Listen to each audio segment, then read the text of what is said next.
Hello, hello, pretty girl alumni. Welcome to the lesson. Class is in session, and grab some snacks, some tea, anything to keep you company because today I am continuing to come for the red pill space.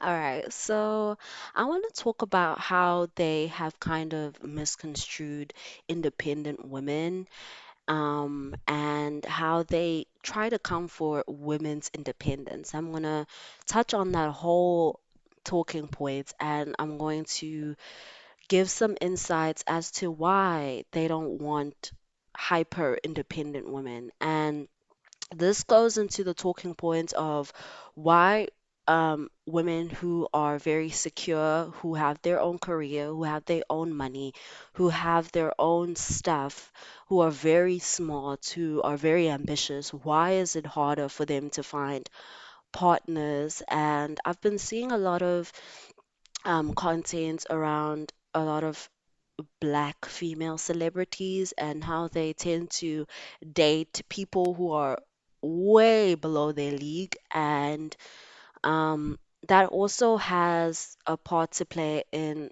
independence. So I'm not only going to be talking about the good sides of independence, I'm also going to highlight some of the issues you might come across and how you can deal with them. But let's get into this video, okay? So let's talk about how they try to come for women's independence. They say, oh, men need to be the men in the relationship. Like, women want to be the men of the relationship. That's why you can't attract anyone. Wrong. If you look at a lot of men, you will notice that they are not independent at all. A lot of men who have their shit together have a good female partner. I'm gonna say that again. A lot of men who have their shit together have a good female partner. A lot of men who do not have a companion often spend their time moping around, becoming incels, becoming very hateful towards women because why can't I get a woman? Oh, these hoes, they like to say, oh, these hoes want the chads, right? We want the chads. Whereas if you look at a single woman, unless she's a pick me, um, I tend to find that a lot of pick me's do end up in relationships because men are more desperate for relationships than women. So a lot of pick me's do get into relationships more often than not. But if you look at a woman who is single and who is not looking for a relationship, she is not sitting there moping around, playing video games all day, wondering or trying to figure out why don't men like me. She is on the go. She is in college getting her degree or in her career elevating. She is on social media posting content consistently. She is at the gym. She is doing stuff. She is improving her life. And that is why it becomes harder and harder and harder for men to actually reach her because the men who are on the opposite end aren't doing the same thing. So I've noticed that with a lot of women who have reached this point of hyper independence, right? And they don't need anyone, quite frankly, to survive. They're not in a relationship through like, oh, I'm scared of dying alone.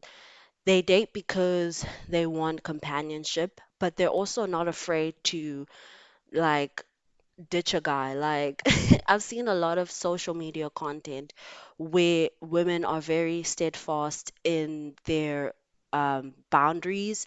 They will cut off a man because he said one wrong word. And that's how you need to be as a woman. You need to not give men leniency because when you give them leniency, that's when they want to step on your head and dance on top of your head.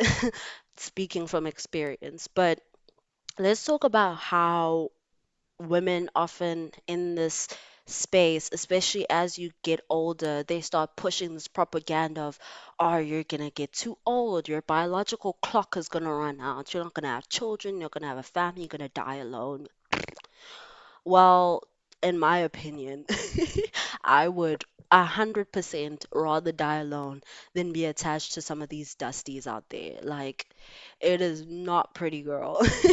But let's talk about these biological clock lies, okay? First of all, technology is expanding at such a fast pace that there are ways now, obviously, if you're rich enough to have children, even if you can't carry it biologically. You don't even need to have a partner to have children. There are sperm banks where you can literally browse through the man's file, look at his genetics, look at his characteristics. Probably some of them have pictures of the people. Same with egg donors. You can literally create your own human. You can take your favorite DNA traits or your favorite genetics and you can play around with them. You can create your own human being. So, already debunked that lie. Secondly, men on average are way more desperate for relationships than women, okay? Once women actually snap out of that illusion of a fucking perfect romance, a Cinderella, Prince Charming story, and once they actually realize the reality of men and the nature of men and the nature of relationships and how much relationships actually exploit women's labor and emotional, not only emotional, but emotional and physical labor, because 9 times out of 10, the women are doing the child caring.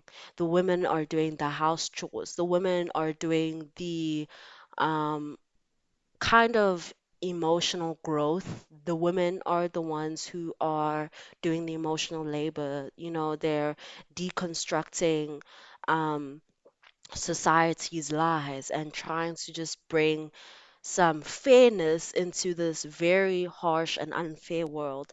And this is why I say, whatever angle you look at the red pill talking points, it does not make sense. The red pill talking space is based on fantasy, okay? It's copium for the men who feel like they have been disillusioned by patriarchy.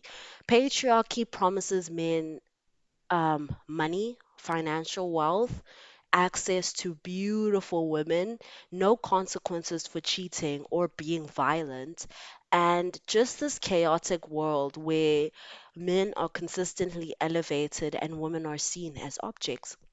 And once women start dominating the workspace and they start infiltrating leadership positions, you get female managers now are so much more common than male managers, and we're starting to see a rise in female CEOs and owned female owned companies. And this is a threat to the patriarchy, and this is a threat to the men who are in that bubble and who still believe in those lies and who still believe in that propaganda. So, a lot of it is just angry men shouting into microphones, trying to make women feel less than because they feel less than.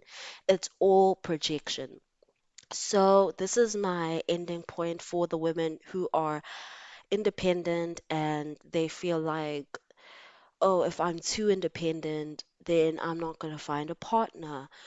That is a bunch of lies. Yes, when you are a woman who has all her eggs in a row, all her ducks in a row, and you are very put together, it is going to be harder to date, but that is not a bad thing.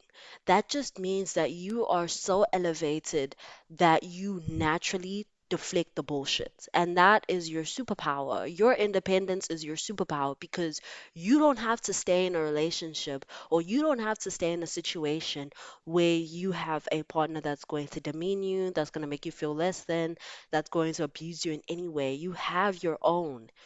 A lot of women, especially in the older days, got into relationships out of survival. We don't have to do that anymore. And as an independent woman, I want you to know that you are changing the trajectory. Oh, that's a tongue twister. The trajectory of the future. You are setting a new standard for women. And the future generation is going to know through you and through your hard work that I don't have to be attached or tethered to a man to be someone. I can be someone all on my own. And you are actually protecting the girls out there who might feel like they need a man to be something. You are a perfect example of the new world that we are introducing as, feminists and as women who want equality. We are the new world and we are ushering a new age. We are revolutionizing society. So that is why it is so hard because you are fighting all of these made up social constructs that want to keep us at the bottom. Keep going.